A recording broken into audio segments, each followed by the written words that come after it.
Hello, welcome everyone to our first webinar of this new project. The topic today is on performance measurement.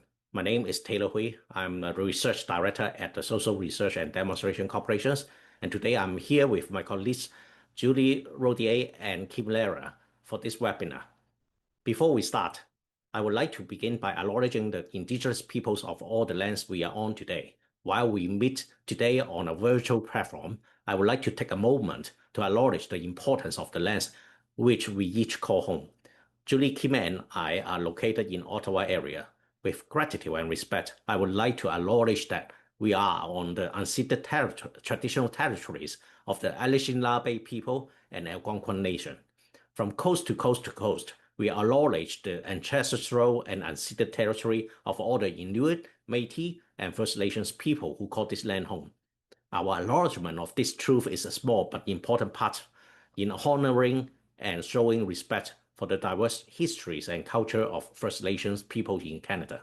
We also acknowledge the colonial structures and the impact it has on all of our work in the settlement area.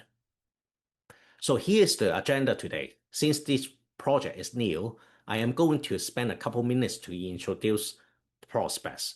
We will then start with a discussion on some basic concepts of performance measurements, focusing on the differences between outputs and outcomes. Then we will provide some information about how to collect data, what to collect, when to collect, how and from whom. After that, we will provide some best practices on data handling, analysis, and reporting. At the end, we will provide some time for the questions and answers. The Social Research and Demonstration Corporation is a nonprofit research organization created specifically to develop, field test, and rigorously evaluate new programs. Our two-part mission is to help policymakers and practitioners identify policies, programs that improve the well-being of all Canadians, with a special concern for the effects on the disadvantaged, including the newcomers, and to raise the standards of evidence that we are using in assessing these policies. We work in a variety of topic areas. Immigration and settlement is one, health, Francophone minority communities, skills development, people with disabilities, youth, K-12 education, and post-secondary education. We collaborate with organizations or other governments to support their work, whether that's to test some programs through experimentations, including the program and control groups, policy research, program evaluations, performance measurement, knowledge mobilizations and stakeholder engagement, or building the capacity of organizations with things like data collections and measuring outcomes, such as the topics of today. Now I will introduce our project Prospects. Prospects stands for Propelling to Results-Oriented Strategies in Planning, Evaluations, and Continuous Transformations in Settlement. This project is funded by Immigration, Refugees, and Citizenship Canada for a duration of 3 years. Our main goal of this project is to support organizations delivering both direct and indirect services to migrants through evaluation capacity building activities. You will remember that in our recruitment materials, this webinar is on performance measurement framework. This is part of the workshop series in our project to highlight and share the best practices of evaluations and research. The topics are to be determined by the settlement sector's needs. We start with the performance measurement because some of the RCC-funded organizations may need to set up a PMF now to fulfill their requirements in their contribution agreement. We are now conducting a consultations and needs assessment with the sector. From there, we will identify the topics of interest to create more virtual workshops. Topics may include applications of GBA+, targeted programming, piloting, data collections, and usage of results. There are many other components of the prospects. One of the unique aspects of the project that we are anticipating is the one-on-one individualized support. There are also other supports, including peer learning and sharing of the tools and resources. I'm turning back to the workshop series. Today's is the first workshops on performance measurements, and we will have the identical contents in French on August 20th as a second workshops. This fiscal year to 2026 has 4 virtual workshops. The remaining two, workshop number 3 and 4, will be in early 2026. The topics are to be determined based on the needs. We will have 8 other virtual workshops in next fiscal years, and then another 8 virtual workshops in 2027 and 28. We will also have some presentations at the immigration conferences like Metropolis and Pathways to Prosperity. Right now, as I said, we are conducting virtual and in-person consultations. We organize a series of sessions for our setup partners to reflect on and share your experiences and perspectives of evaluations in 2-hour collaborative sessions. We are also conducting a survey to help us gather a broader understanding of organizations' needs for evaluations. We are hoping to hear from particularly management staff with an overall view of the organizations or department evaluation practices, as well as management staff or frontline staff who are involved in evaluation activities. Later today, we will show you the link to our consultation sessions as well as the survey. I'm going to hand this off to Julie for the main content of today's topic. Thank you, Taylor. Yeah, I want to add on to that we are looking still for people to participate in our consultations. So you may have seen it. We've sent some emails, but if you see yourself as who we're hoping to hear from, we'll send you the link after and you can sign up. If you're not necessarily the people that should be targeted with this, please share with your colleagues or with other organizations as well. We're really looking forward to hearing from all of you. Okay, so before I jump into performance measurement, I'm going to launch a poll. And it's just one question, and it's just really to see who's in the room here. So you should be seeing a poll. Okay, so maybe we'll end it here. If you haven't had time to share, it's not a big deal. We just really wanted to see. So I'll be sharing the results. So you should be able to see. So we're really interested in knowing if you have to submit a performance measurement framework for your current funding from IRCC. And so some have already submitted it, maybe a quarter have not yet submitted it, but need to do it.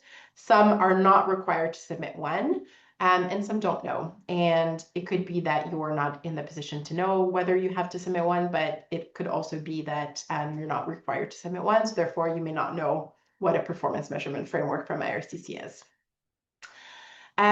So great. Happy that you're all here with the range of experience that you have. I think hopefully this webinar will speak to all of you.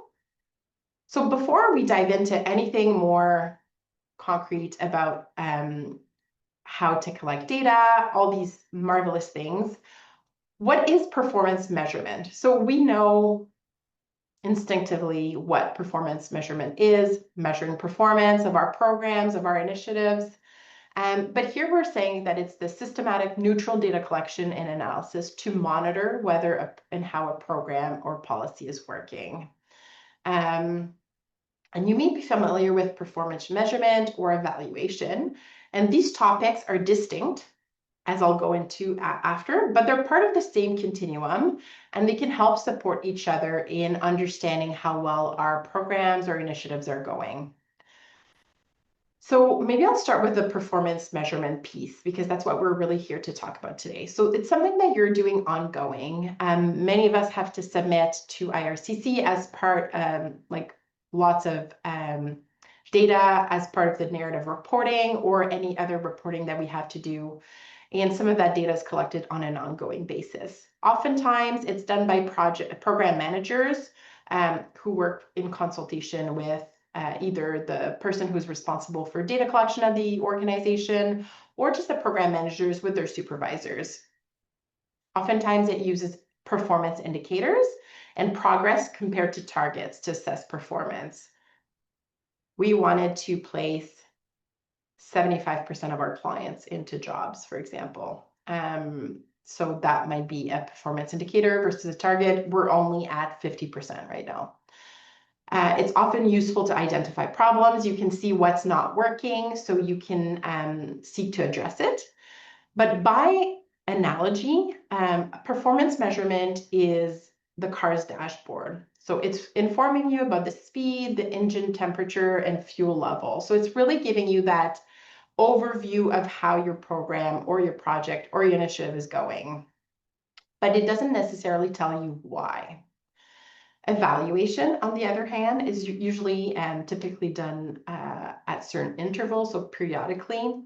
It can be done by neutral evaluators who work outside the program, but it can also be done internally by either like an evaluator or someone who's responsible for data, or just by the project team. It often focuses on explaining whether, why, and how a program works, as well as what results can be attributed to the program itself.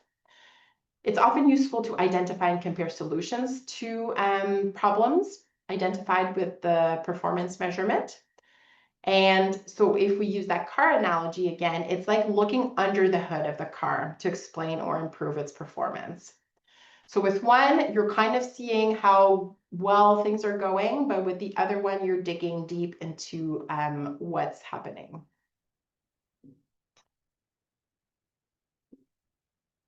I wanted to speak a little bit about outputs versus outcomes. So oftentimes performance measurement, sometimes it stays at the level of outputs. So when I say outputs, we really mean the direct products of program activities. So I've put some examples here. So for example, we've had 100 participants join our program. 100 of them completed the training. 12 employers were engaged as part of this project. We did 12 job fairs. We developed a language curriculum, and we developed 5 videos for employers, for example. For outcomes, they're really the change that your project activities are expected to make. So whatever your program is, there's always a change that you're expecting. It can be in terms of improved skills and knowledge here, in terms of employment outcomes, whether it's finding employment or moving to full-time from part-time, better wages, improved mental health. It can also be better collaboration between stakeholders if you're not providing necessarily direct services to clients. There's also, so when you talk about outcomes, there's also short-term, intermediate, and long-term outcomes. I'm not going to go into detail here, but short-term are the ones that are the closest to your project. So it could be immediately after the intervention.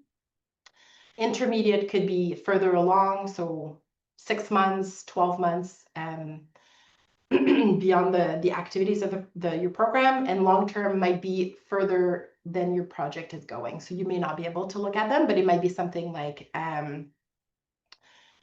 better integration of newcomers, for example, which is a longer-term outcome that your project might not be able to get at. So I spoken enough for now, and I want to invite you to an activity that we'll be doing on Slido. So you can scan this code, or you can go to slido.com and enter the code here, and I will set things up for you there. And it's just a little quiz just to see if we understand the difference between outputs and outcomes. Okay, so for the first one, is this an output or an outcome? And you should be able to see what's on the screen. You have about 60 seconds. And so to choose whether it's an output or an outcome. Clearly, people understand that this is an output. 12 employment readiness workshops, it's just the number of activities that you've delivered. Here's another one.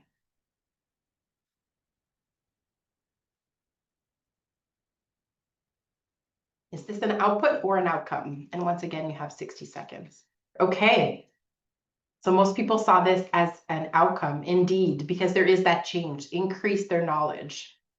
Okay, let's see how you do when you have 30 seconds to do it. Is this an output or an outcome? Okay. Most people still got it. It's definitely an outcome because they were able to secure employment. Next one, 30 seconds, output or outcome.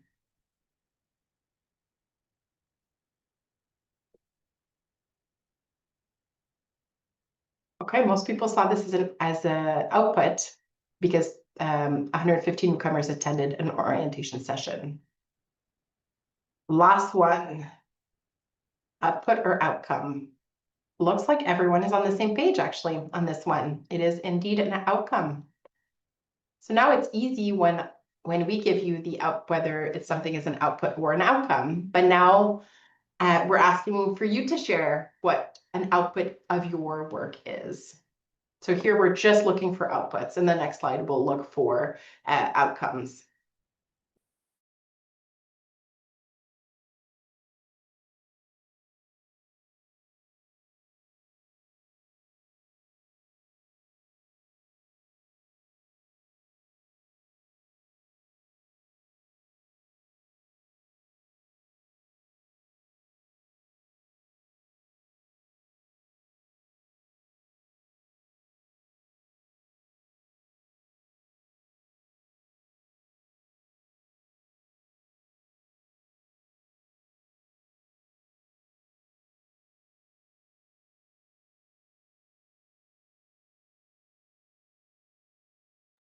There's just a few more people typing, but I can definitely see that it's a lot of the outputs that you've done. Certainly working across different areas here. I saw some cooking classes.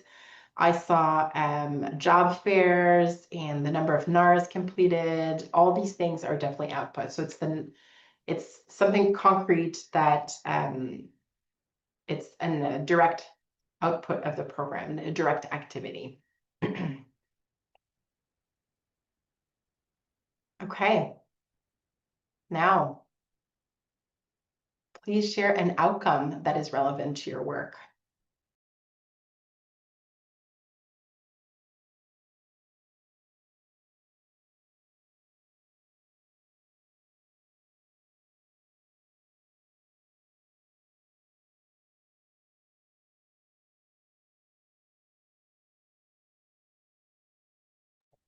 We'll leave maybe 30 seconds here. Just I want to make sure that we have time to go through the other things, but definitely increased employment readiness, more access to things, improved language skills,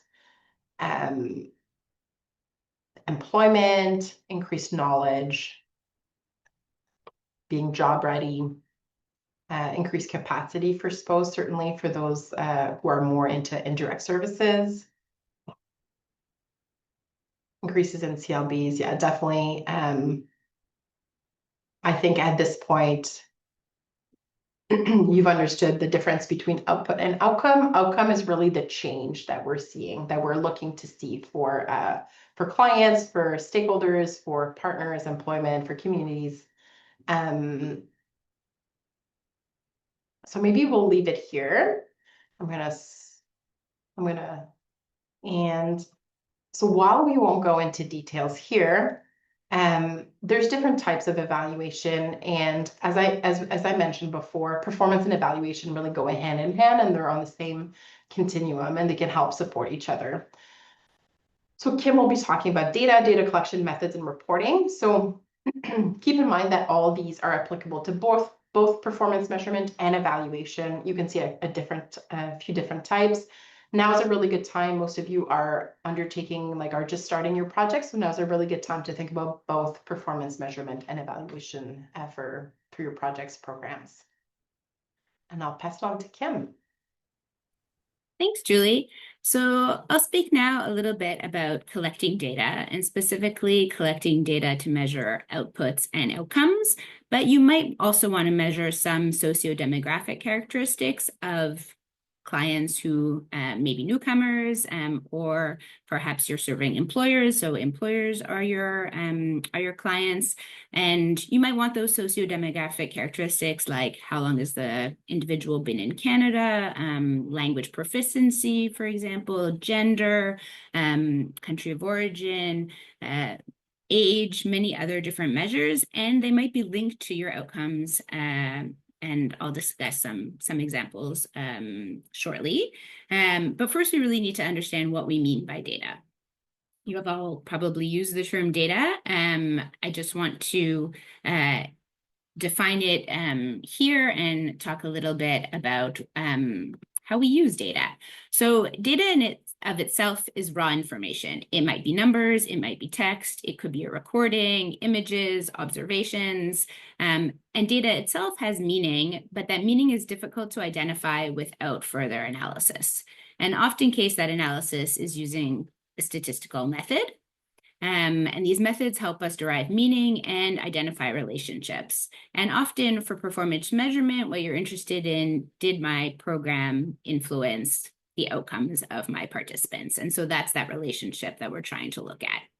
And so Statistics Canada defines sort of a data journey from defining what data you want to collect and then finding or collecting it. So that might be with different data collections tools that I'll go into shortly.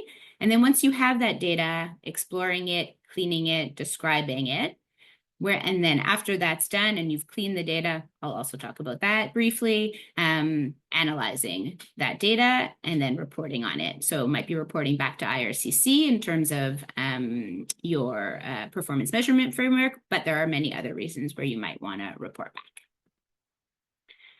And oftentimes data is subdivided into two different categories, qualitative and quantitative data.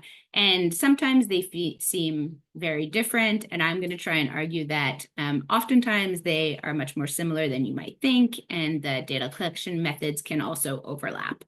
So qualitative data, the word just comes from quality. And it's often actually just referred to as categorical data. And quantitative data comes from the word quantity, so numerical data that you're able to measure.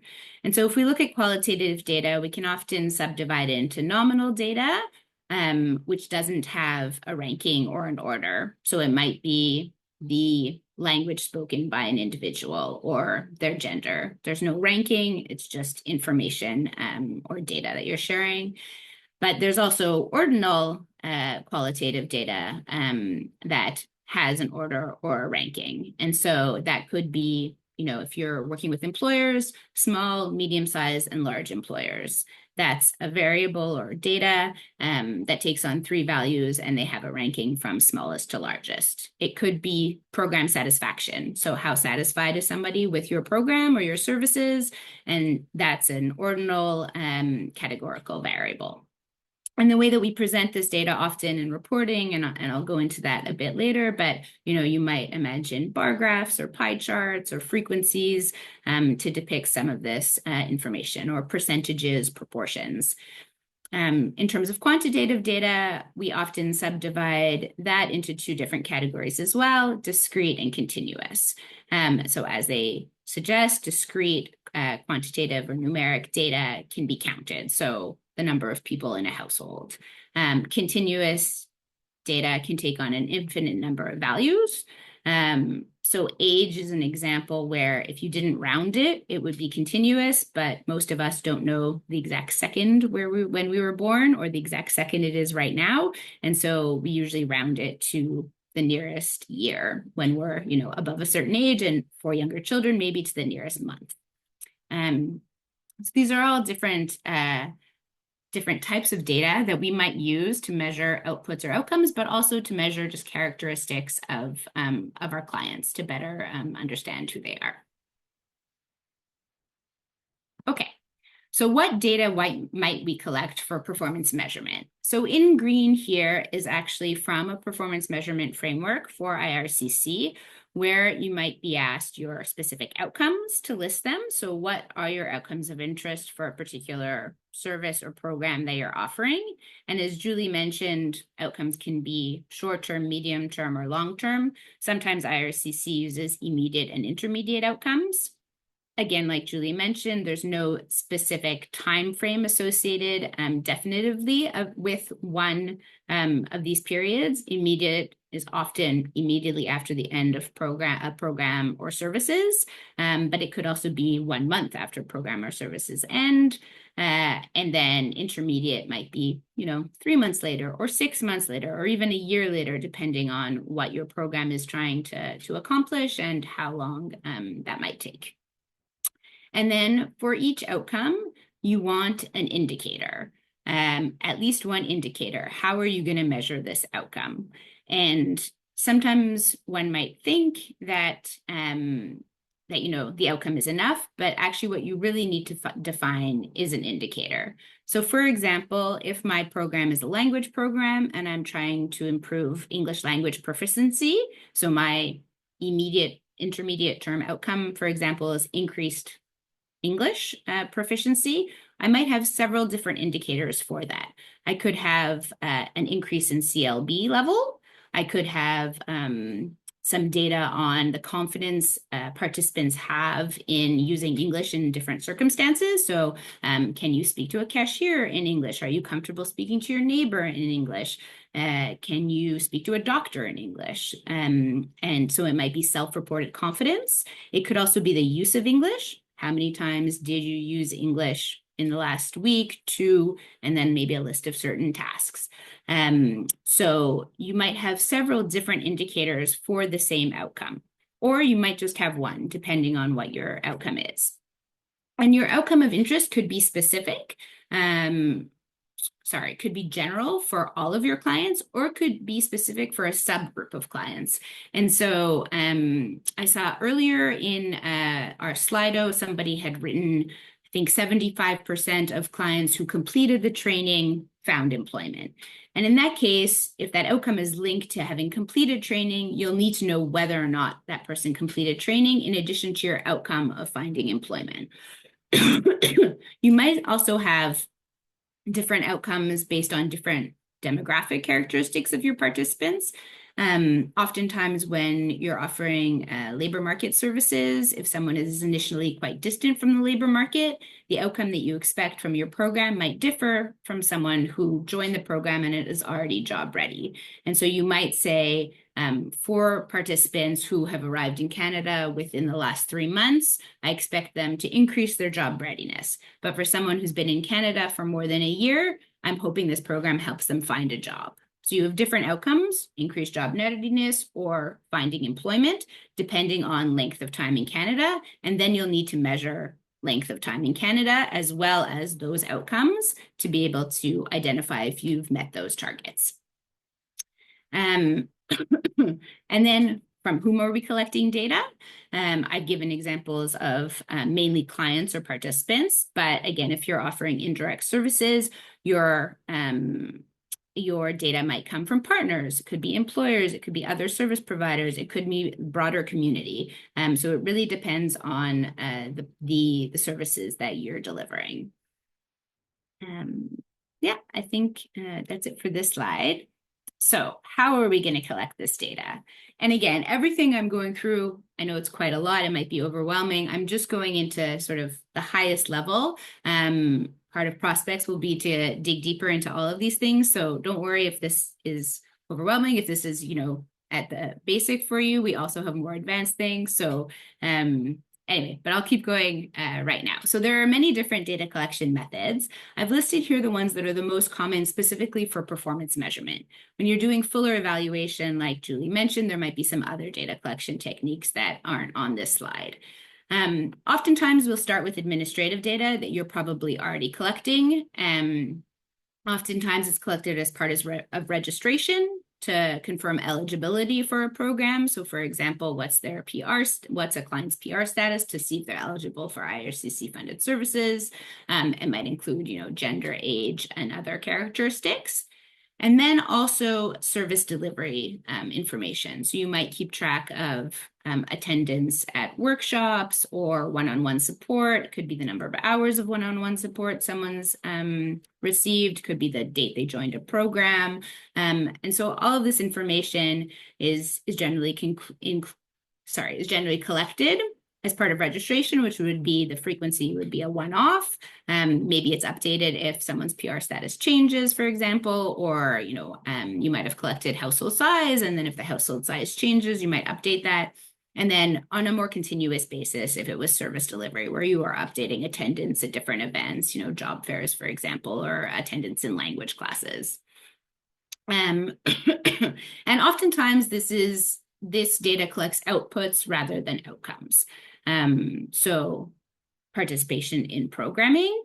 Sometimes you might collect outcomes as part of your administrative data. So you might have, collected whether or not someone found a job in your recording, and that might be one of the outcomes of your program. But oftentimes it really is more on the program participation side, and that would be mainly outputs rather than outcomes. And then we have surveys. So surveys are often thought of as a quantitative method of data collection, but they can collect both qualitative and quantitative data. You often find open-ended questions in surveys, so people can write in how they feel about something or provide further information. But it often does collect a lot of quantitative information as well. We often collect surveys at baseline, so before someone receives services. And if you noticed on the previous slide in the PMF for IRCC, they do ask what your baseline levels are, or where would you get that baseline information? And that can often come from a baseline survey with your participants or partners. So with whom it's often with participants or whomever you want to measure those outcomes or outputs for. So baseline post-program could be to measure those immediate outcomes, and maybe a follow-up several months later to measure those intermediate outcomes. So what you just need to do is make sure that those timings align with the outcomes that you promised to measure as part of your performance measurement framework.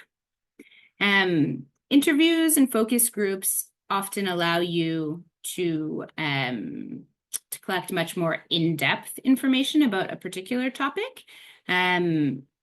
They can be done in person or virtually, as can surveys, actually. We often see them now just online, but surveys can be given out in a classroom setting, in paper as well.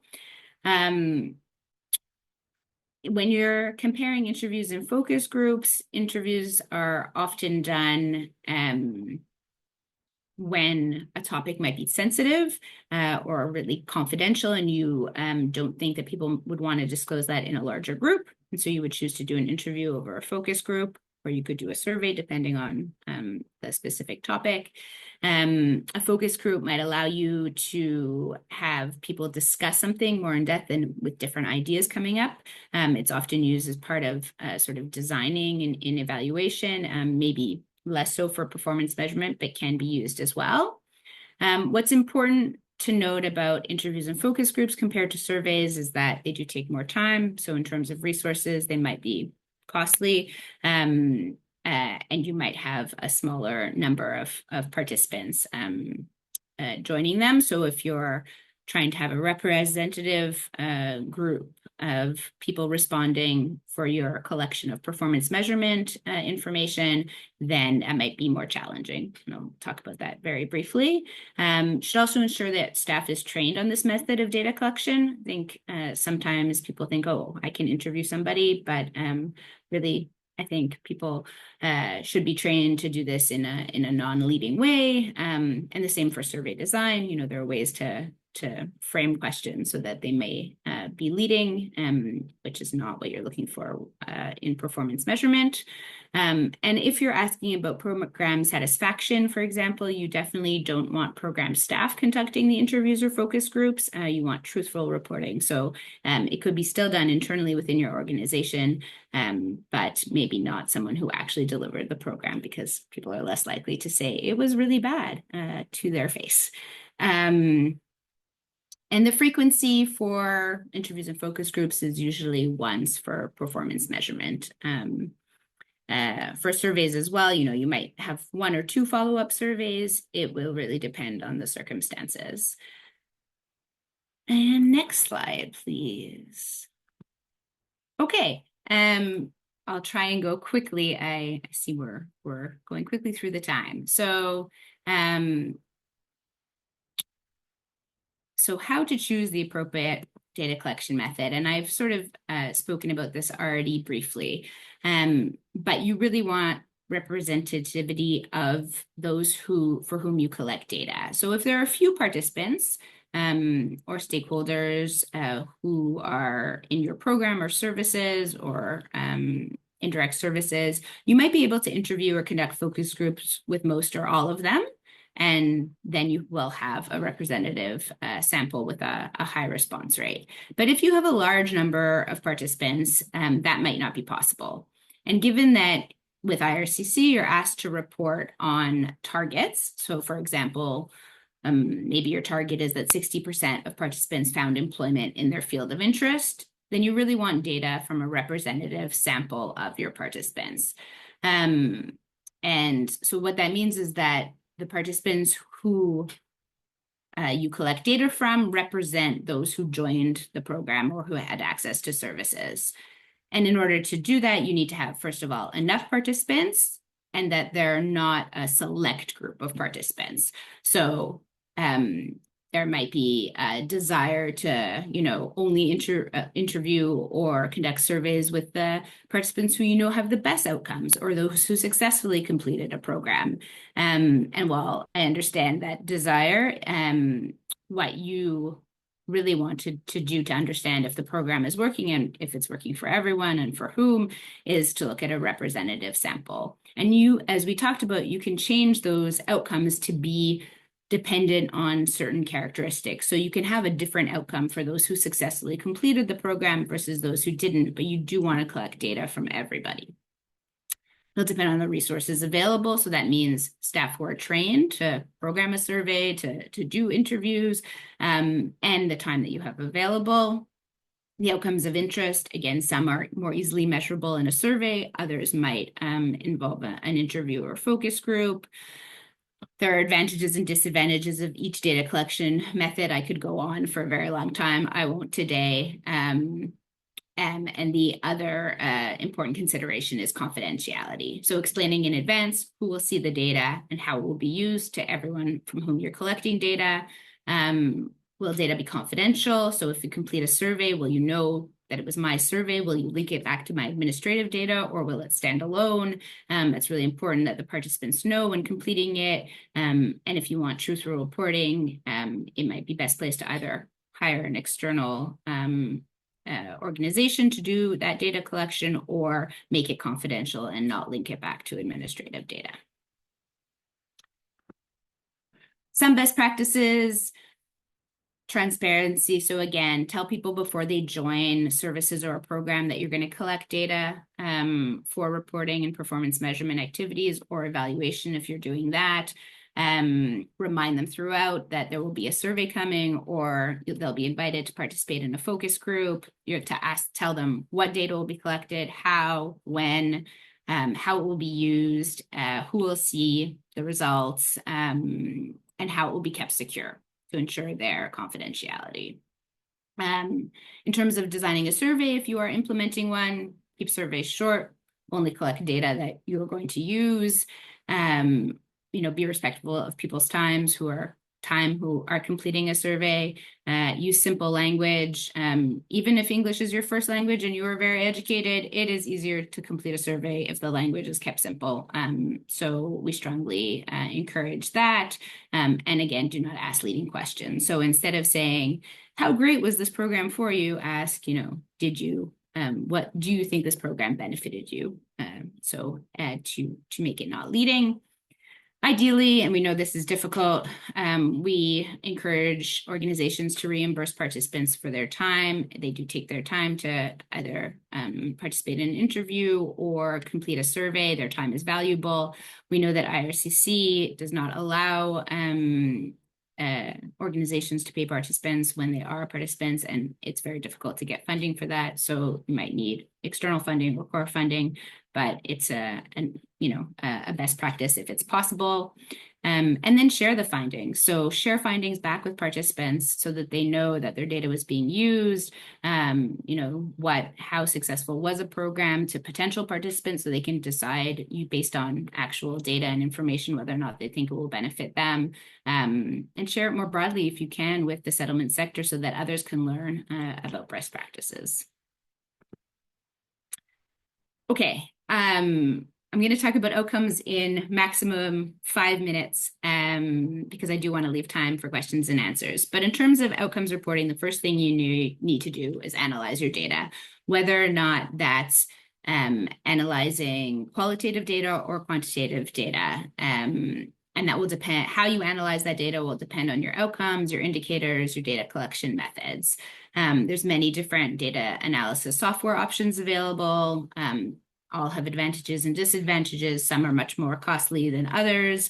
Reach out to us if you have questions. We're happy to discuss those options further.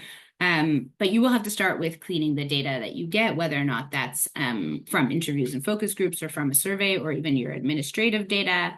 And ideally that begins during data collection so that you can check the quality of your data as it comes in and maybe adjust. So if you have a question where one of the options is, I don't know, and as you're collecting data, you see that a lot of people are choosing don't know, you might want to rethink that and rephrase that question so that fewer people answer don't know.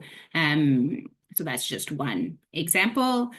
Always keep a copy of your original data, whether or not that's a transcript of an interview or the original survey data that you download before you make corrections. Keep a record of any changes that you're making and how you treat outliers. So outliers in, say, for example, you ask people their earnings because your program was an employment program and you wanted people to improve their earnings. An outlier might just be a typo. Someone accidentally put that they earn $1 million in a year and they don't, but maybe they do. And if you have a small sample, that's going to really draw all of your results. So you might still want to treat that outlier differently, even though it's a true value, and make a note of that, yes, we were successfully helped somebody find employment where they made $1 million, but we're going to exclude that from this analysis because it's going to pull all of the results in a certain direction. For targets that IRCC is asking for you, from you, so it's often a percentage or a proportion of clients who achieve something, it's important to correctly identify the denominator. So, when you're defining the outcome, is it for all clients who joined a program? Is it only for those who completed the program? Is it for a specific subset of participants, and making sure that number in the denominator is correct?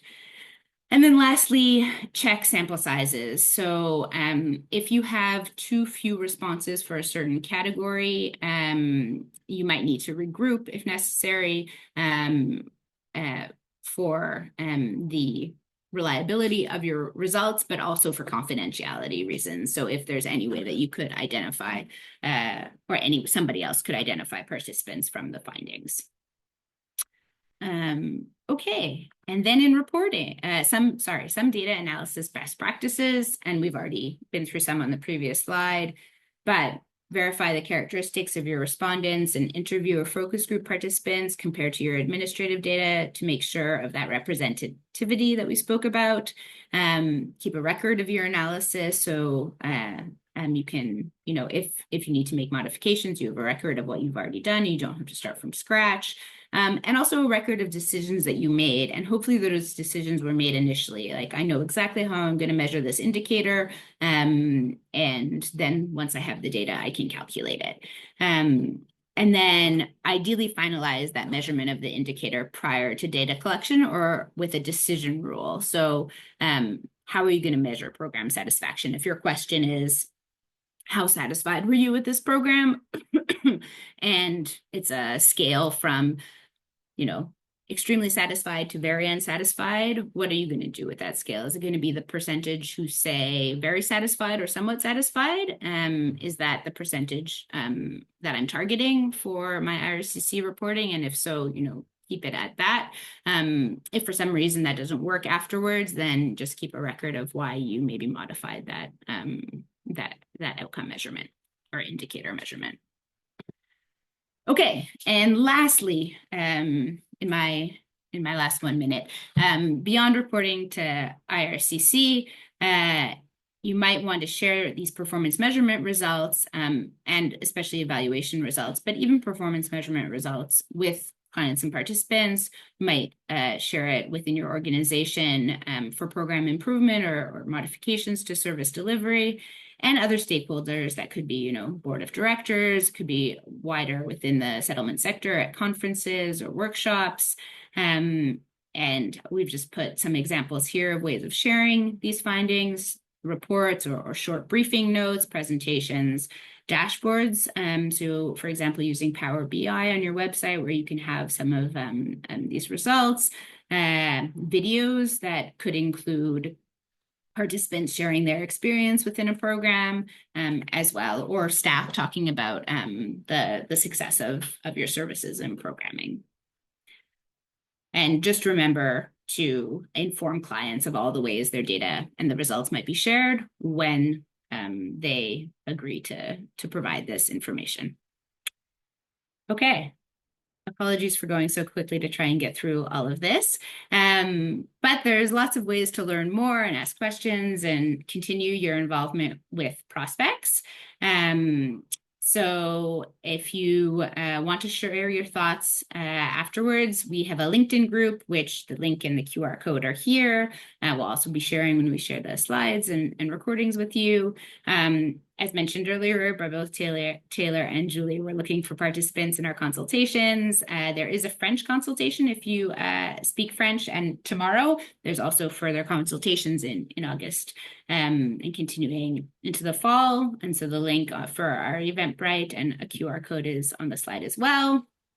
And we have a short needs survey that will help us further design the workshops and other services we're providing as part of Prospects. So if you want to share your thoughts, the link and QR code are there as well.